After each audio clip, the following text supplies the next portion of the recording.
issues of antibiotics and antibiotic-resistant bacteria have gotten a lot of attention lately. The concern is that bacteria, having been exposed to antibiotics for so long, have developed a resistance to the antibiotics, creating superbugs.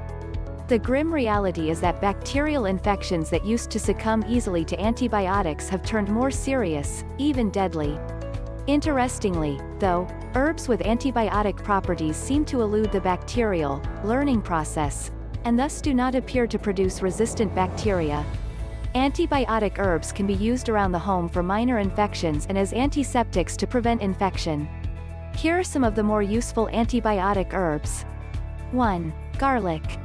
This smelly but effective herb is an antibiotic powerhouse. It's also widely available and inexpensive. You can even grow it yourself. How do you use it? Garlic works best when used internally.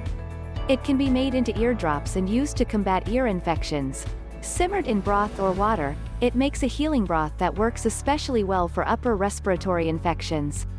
Garlic can be minced and added to all sorts of foods, from pasta to salad. Many natural health practitioners believe that garlic is most effective when used raw, as juice, minced, or crushed.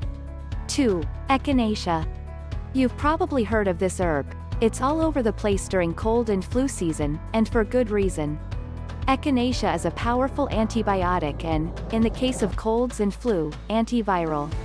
It also works as an antiseptic on wounds and to treat sore throats. How do you use it? Tea made from echinacea's roots and aerial parts is not particularly tasty, but it can be drunk.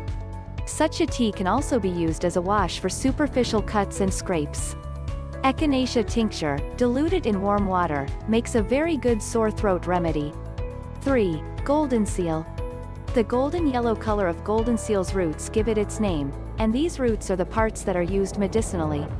Golden seal works well topically and internally. However, it is such an effective antibiotic that it can affect intestinal flora, and should not be taken internally for more than a few weeks at a time. How do you use it? Infused in boiling water and then cooled, golden seal has a reputation as a very effective eye wash for infections in and around the eye. Such an infusion also makes a very good wash for cuts and scrapes, and can even be used on surgical wounds, particularly on pets. 4. Ginger. Did you know that ginger can work as an antibiotic? It is reputed to be effective against E. coli and Salmonella, both of which are foodborne bacteria that can cause significant illness in people. It has even been shown to treat and cure ulcers. How do you use it? Ginger can be made into a tea using the fresh root or the dried and ground root. The fresh root is inexpensive, and a decoction can easily be made by gently simmering ginger slices in water and drinking the result, sweetened with raw honey. You can also eat candied ginger to help treat ulcers and fight infection.